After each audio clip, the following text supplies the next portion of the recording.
We turn now to the fine sport of rugby league. Yeah. And London Broncos had a fine win in Great Super win League Sunday, last yeah. week. They beat Catalan's Dragons, who've been having a great season, 12-10. They take on Warrington Wolves. Doesn't get any easier, of course. Warrington Wolves right up there as well in Super League. They play this Sunday at the Cherry Red Records Stadium in Wimbledon. And Mike Eccles has joined us. He's the Broncos head coach. Good afternoon, Mike. Hello, Good Mike. to see you. Good afternoon. Great to be here. You're welcome. Yeah, well, congratulations on that result. I was just saying to you off air, having kind of kept an eye on the team. There's been a few times this season where you come close to that sort of result, but not quite got over the line against other Super League sides. But you got it done this time. Yeah, we've been unfortunate. I think the lack of experience at times has probably been the difference between us nudging over the line and just missing out. So, you know what it's like when you're losing, you kind of forget how to win at times. And last year we won so much, and then this year we lost so much. So just to get over the line, we should have got over the line a month ago at Leeds. It was a fantastic performance, probably our best of the year to that point, and we couldn't quite get over the line. And to fix up the bits that we got wrong in that game and get it right in such a close game as Catalan was proud as punch. It is a massive step up, isn't it, from Championship to Super League? It is a huge difference. It's massive. It's a huge step up, yeah. And obviously with the weights Rugby League's formatted, you only know you're going to go up at the end of the season. So a lot of recruitment's already taken place 6 months prior for the bigger teams. The first pool of players get eaten up, and then the second pool, then the third pool, and then by the time you get promoted, you're then left to recruit. So it's a difficult climate really to get up and stay up, which has been proven over the years. Only been a couple of teams achieve that. You were 101, I understand, to come up last season. So that was an amazing achievement to do it. But people may not know that this is a huge year for Super League and Rugby League. There's going to be massive changes to the game in October. I think maybe we need to explain the grading system. IMG have come on board to look at the game and they said to improve the game of Rugby League from a business point of view. And one of the things they've done is to grade each side, not just in Super League but beyond, and it's based on lots and lots of different criteria, isn't it? Based on fan base and players and recent record, and from that grading, it will kind of decide the division you'll be in from next season. Correct, yeah. So we knew that we'd essentially been demoted before the season started. So it's been difficult. We achieved our dreams, the grand final, and a week later after we celebrated, we realised we were going to go straight back down. So that affected us massively. Obviously, psychologically, that was a massive blow. Recruitment was already difficult, as I explained anyway, but then to attract players to the club, and then also the owner who invests heavily anyway, to want to spend a lot more money again when we realised that we could essentially have come up this year, won the league, won the Challenge Cup, and still be going down the year after. So it's difficult to take and difficult to absorb. So we've been up a creek without a paddle this year, 100%.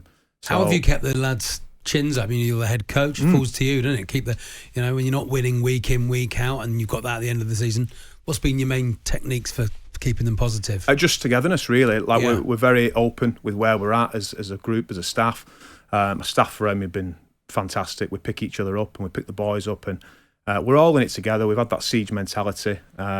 This is the way it is. There's nothing we can do, and we just keep putting our best foot forward and try and just competing as hard as we can. And we want to build a fan base, and the way you do that is by following a successful team. And we can't give the fans that this year. We're massively underpowered, but what we have done is I think we've won the heart of the fans really in terms of the way the boys compete in games. That they know that we're heavily outgunned. Yeah, if you show that you're giving everything, then that's all the fans can ask for, isn't it? Yeah, particularly in sport, in British sport, and we've spoke about that. If we go out there every week, no matter where we go, home or away, the fans will get on board with that, and I think you can see that we're a team full of heart and fight and spirit. We're outspent probably 4-1 most weeks. Yeah. In terms of spend, monetary spend, in terms of experience, it's probably even a bigger landslide than that. So, but we're getting there. Performances have improved across the year, as you would expect, and that's all I can ask for is that we improve performance. Broncos' initial grading was 24, which barely keeps you in the Championship, barely keeps you in the second tier. So I would imagine the fact that you were promoted subsequently will have a bearing on that. I mean, we won't know until October what the grading's going to be. Even some other teams, our own Adrian Durham's Hull FC, I would imagine, under the criteria. They've not had a great season. No. Wonder if their grading could change somewhere. So it's going to be interesting to see what happens in October to the gradings. It'll be really interesting, but unfortunately it's at the end of the season, so you only find out your fate at the end of the season. So again, in terms of planning, which was supposed to be more beneficial for you to grow and develop as a club, it affects different clubs differently, and for us it's actually hindered us more. In terms of allowing to plan medium and long term, it's actually hindered us. We've got to wait until and see where we are. Yeah. Because we're so far away. If we were a little bit closer off the original gradings, then it would be easy to plan. But the way the club is set up, obviously we're backed by an investor in David Hughes, who's backed the club for 25 years, probably put more money into sport than anybody.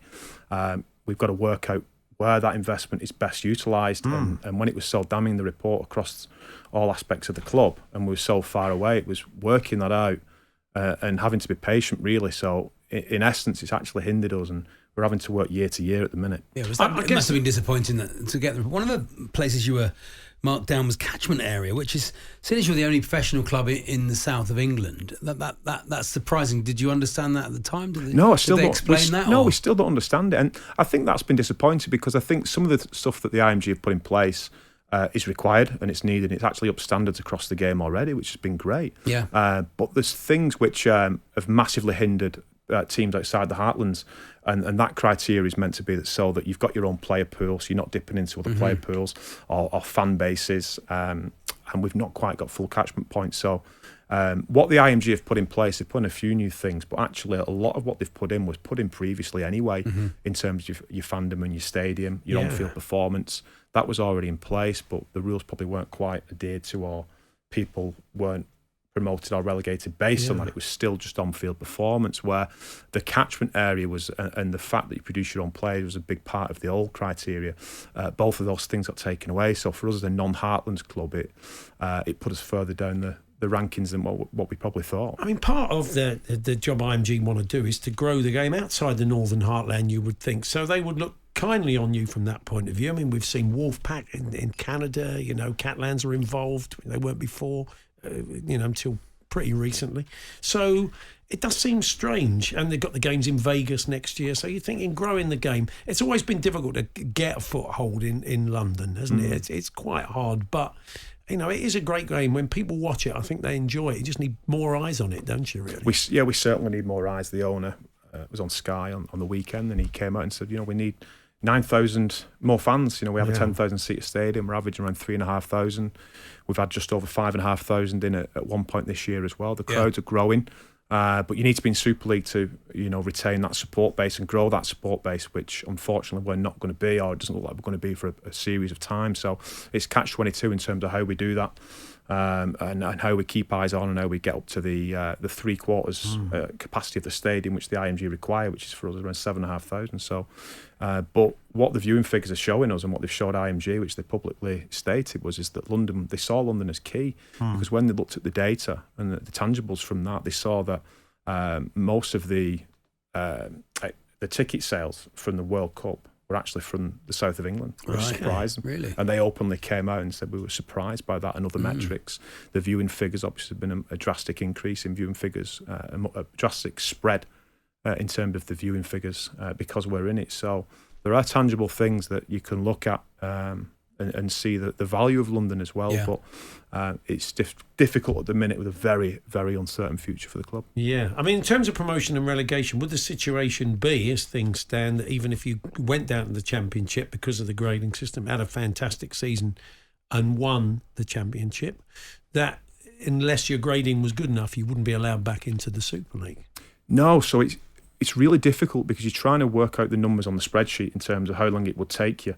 And we don't know how long that is, but we know it's a long time. Yeah. It's a long time. And it's very demotivating. We've seen that in rugby union before. I mean, I can understand some of the reasons why they do it. They kind of ring-fence the league. It's the NFL model, isn't it? It's allow everybody a budget and know that they're going to be in that league and they're not at risk of... But competitive balance is not a good thing, really, when you have a situation like that where you don't... it's not a meritocracy. Yeah, absolutely. Yeah, and no one... We're still in the very early stages of this 12-year deal with the IMG.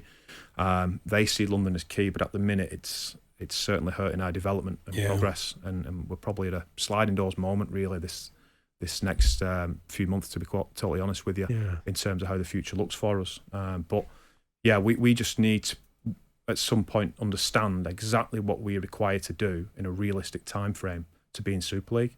And at the moment we don't quite have that. Nobody really knows how it's going to be crunched up again in October, so we've got to wait for that. But we certainly know that based off the fact that we were graded 24th and you need to be in the top 12 to get into Super League, we're some way away.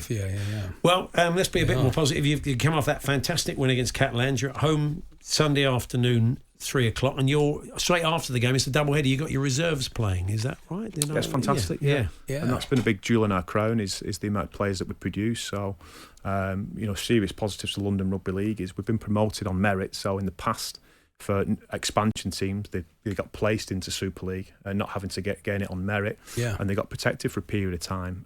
Whereas London Rugby League, we've got up twice in the last 5 years. In 2018, it was around 50% homegrown players, and then last year it was on 70% homegrown players. So that's fantastic for us, and we're really proud of that as well. Something right, Mike? We are 100%. Yeah, it's fantastic. We've got so many juniors playing the game down here, and they all aspire to be Broncos. So to have that game as a curtain faller for the first team games, fantastic for us. Great. So you can get along, watch both games, and it's going to be a nice afternoon. Go along and have a drink. And 3:00 Sunday. Lots of rugby league, 2 back-to-back matches, more or less. But I say it doesn't get any easier because Catalans are good. But Warrington were on a good run.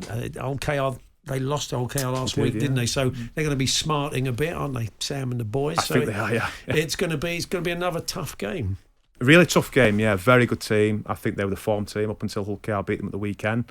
Arguably the best team in the competition across the season, along with Wigan and now Hull KR. So it doesn't get any easier, but we just got to keep doing what we're doing. We know where the odds are stacked and things like that. So it's a matter of getting over the game quickly against Catalan, making sure there's no hangover from that, because we don't have too many wins this year. We enjoyed that, and just getting straight back at it. And again, just we keep saying putting our best foot forward. So the fans had a fantastic day on Sunday. We want to back that up again. We've got the curtain fall. It's another massive day for the club. We want as many eyes and ears on that game as possible, and hopefully we can make everyone proud again. Excellent. We wish you well, Mike, and we hope the grading ultimately in October isn't too daunting, and the club can continue to build. So keep up the good work. Good to see you. Thanks very much for coming in. Thanks, guys.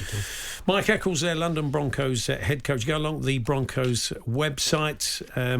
You can pick up your tickets for the game, Cherry Red Record Stadium in Wimbledon for that double header. Watch the first team at 3, 5:30. You can watch the reserves in action.